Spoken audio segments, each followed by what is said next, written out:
Hello there, everybody, and welcome back. I'm Daniel, that guy that looks like a jaded meerkat, Valvo.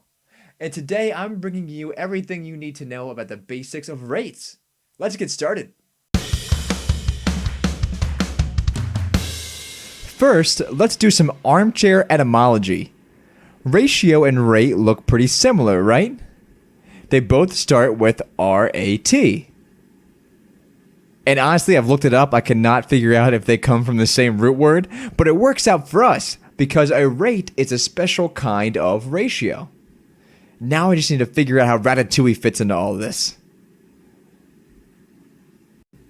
Specifically, a rate is a ratio where the two amounts being compared have different units. So for example, if a recipe calls for 3 cups of flour for every 2 teaspoons of sugar, then 3 to 2 is the ratio of cups of flour to teaspoons of